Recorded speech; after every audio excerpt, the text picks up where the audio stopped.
ब्रह्मपुर नामक गांव में एक पाखंडी बाबा का आश्रम होता है।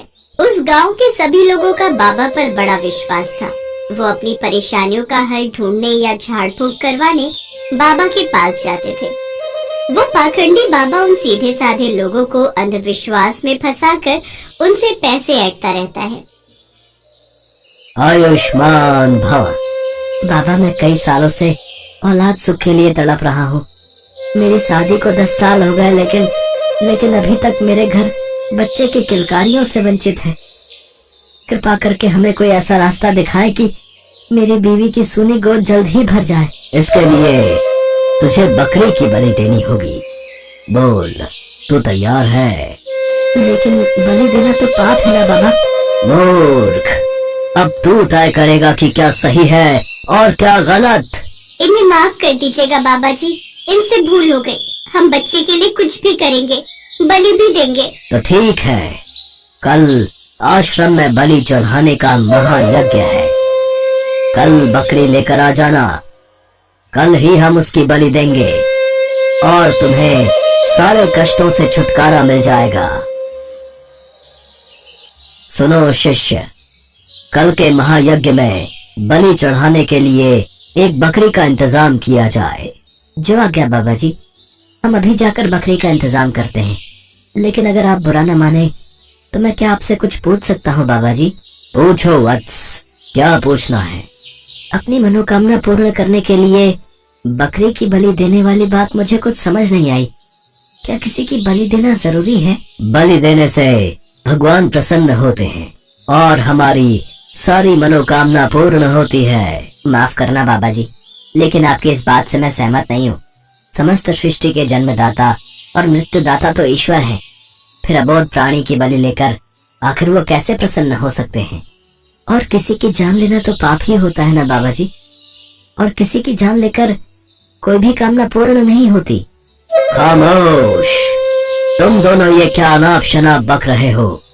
मेरे आश्रम में तुम दोनों को मेरे जैसा महात्मा बनना है या नहीं?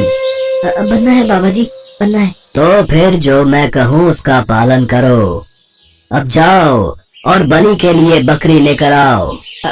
जी बाबा जी, जैसी आपकी आज्ञा। इसके बाद वो दोनों बलि के लिए बकरी खरीदने निकल पड़ते हैं। रास्ते में चलते चलते वो दोनों शिष्य आपस में बात करते हैं। रामू, बलि देने के लिए बकरी का इंतजाम करके हम दोनों कहीं किसी पाप के भागीदारी तो नहीं बनने जा रहे? श्यामू, मुझे भी यही लग रहा है। अपनी मनोकामना पूर्ण करने के लिए किसी निर्जीव की बलि देना ठीक बात नहीं है। तुम बिल्कुल ठीक कह रहे हो रामू, लेकिन हम कर भी क्या सकते हैं? बाबा जी से सिद्धि प्राप्त करने के लिए हमें अपना मुंह बंद रखना होगा। हाँ, और वो जो कहें उनकी बात को मानना होगा। कुछ ही देर बाद वो दोनों शिष्य बात करते हुए देनदार के घर पहुंच जाते हैं। उस घर के बाहर कुछ बकरियां बंधी हुई होती हैं। उन दोनों शिष्यों को आता देख काली और गोरी बकरी आपस में बात करने लगती हैं। देखो झुमरी, वहाँ देख, हमें खरीदने कौन आ रहा है? हमें नहीं, सिर्फ मुझे। ये साधु मुझे खरीदने आ रहे हैं क्योंकि मैं तुझसे ज्यादा सुंदर भी हूँ और तंदुरुस्त भी। वो सब तो ठीक है, लेकिन ये दोनों साधु तुम्हें खरीद के करेंगे क्या? वो मुझे अपने आश्रम में ले जाकर मेरी खूब सेवा पानी करेंगे। हर रोज मुझे ताजा ताजा हरा हरा चारा खिलाएंगे, मेरे साथ खेलेंगे, मेरा ध्यान रखेंगे और फिर मैं भी इन्हें ढेर सारा ताजा ताजा दूध दूंगी। अरे वाह, फिर तो बड़ी ही किस्मत वाली बकरी होगी वो, जिसे ये साधु बाबा अपने साथ ले जाएंगे। हाँ, और वो खुशकिस्मत बकरी मैं ही हूँ। देख लेना तुम, वो मुझे ही अपने साथ लेकर जाएंगे। हाँ। उन दोनों बकरियों को तो यही लग रहा था कि ये दोनों साधु बाबा है और उन्हें खरीद कर आश्रम में ही ले जाएगा, मगर वो इस बात से बिल्कुल अनजान थी कि ये पाखंडी बाबा के 2 शिष्य थे और वो तो बकरी बलि देने के लिए लेकर जाने वाले हैं। फिर वो दोनों शिष्य देनदार लखन से मिलते हैं। बाबा जी की जय। पाए लागू महाराज। कहिए महाराज, आज यहाँ कैसे आना हुआ?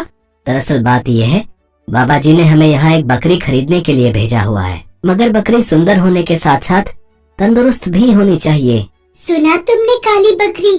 उन्हें खूबसूरत और तंदुरुस्त बकरी की ही तलाश है और वो तो बस मैं हूँ। तब तो महाराज आप मेरी वो गोरी बकरी ले जाइए, वो खूबसूरत भी है और तंदुरुस्त भी है। देखा, मैं ना कहती थी कि वो मुझे ही ले जाएंगे। यार, तू तो सच में बड़ी ही किस्मत वाली है। वो तो मैं हूँ ही। ये लीजिए आपकी बकरी के पैसे। शुक्रिया महाराज। माफ करना महाराज, मैं एक बात बताना तो भूल ही गया। ये बकरी हर रोज 8 किलो दूध देती है। अरे हमें इससे क्या करना, ये बकरी हमें दूध के लिए थोड़ी ना चाहिए, बल्कि इसका इस्तेमाल तो हम बलि चढ़ाने के लिए करेंगे। कल सुबह तक तो ये बकरी भगवान को प्यारी हो जाएगी। ये बात सुनते ही मानो गोरी बकरी के पैरों तले जमीन खिसक जाती है। बकरी की आंखों में आंसू आ जाते हैं।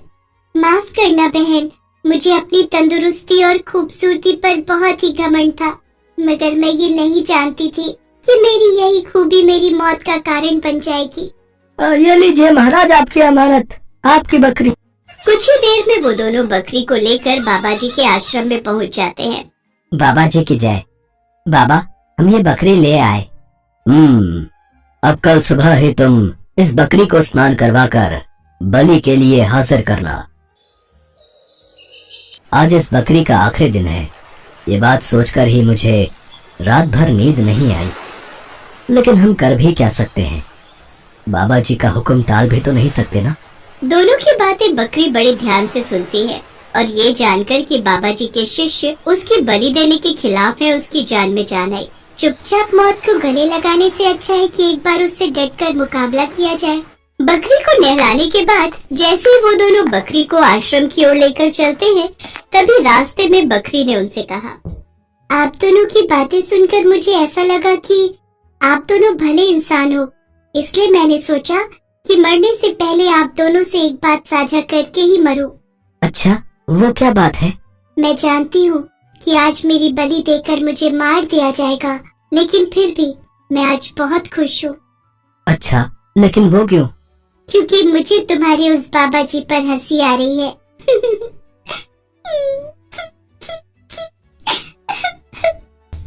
बकरी को पहले हंसता और फिर रोते हुए देखकर दोनों को आश्चर्य हुआ।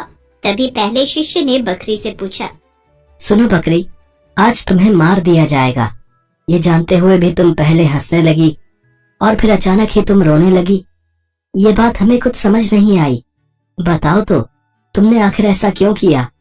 ये एक राज की बात है और मेरी मौत के बाद तुम्हें इस बात का पता चल जाएगा। बाबा जी, आज एक अजीब घटना घटी। कैसी घटना? ये बकरी आज आप पर जोर जोर से पहले तो हंसने लगी, इसकी इतनी जुर्रत, ये मुझ पर हंसी, फिर जोर जोर से रोने लगी। और जब हमने उससे इसके बारे में पूछा तो उसने कहा कि ये एक राज की बात है। राज की बात? कैसी राज की बात? वो तो इसने नहीं बताया बाबा जी। ए बकरी, जल्दी से बता, वो कौन सी राज की बात है? आपको मेरी बलि देनी है तो शौक से दीजिए। ए बकरी, हंस क्यों रही है? जल्दी बता। सच्चाई सुन पाओगे बाबा? मौत मेरे सामने खड़ी है, लेकिन फिर भी मैं हंस रही हूँ। इसकी सबसे बड़ी वजह है मेरी बलि। जैसे ही तुम मेरी बलि दोगे तो मैं श्राप से मुक्त हो जाऊंगी। कैसा श्राप? और रो किस लिए रही थी? पिछले जन्म में मैंने एक बकरी की बलि चढ़ाई थी, तब भगवान ने मुझसे नाराज होकर मुझे बकरी बनने की सजा दी थी। अब आप मेरी बलि दोगे तो आप श्रापित हो जाओगे, फिर अगले जन्म में मैं इंसान बन जाऊंगी और आप बकरी बन जाओगे। इसी वजह से मैं ये बात सोच सोच कर हंस रही हूँ। बकरी की बात सुनकर बाबा उसकी बातों में आ गया। उसे अपने अगले जन्म की चिंता सताने लगी। फिर बाबा ने कसम खाई कि वो कभी भी बकरी की बलि नहीं चढ़ाएगा। शिष्यों, आज से हमारे आश्रम में किसी भी तरह की बलि नहीं दी जाएगी। आज से ये बकरी हमारी प्रिय बकरी होगी।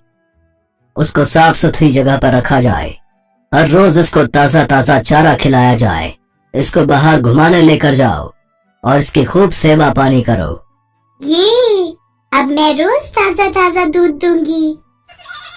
इस तरह उस चतुर बकरी ने मुश्किल समय में किस तरह अपनी अक्ल का इस्तेमाल करके अपनी जान बचाई और समाज को ये आदेश दिया कि मुश्किल घड़ी में हमें घबराना नहीं चाहिए। अपने साहस और चतुराई से हर मुश्किल का सामना डट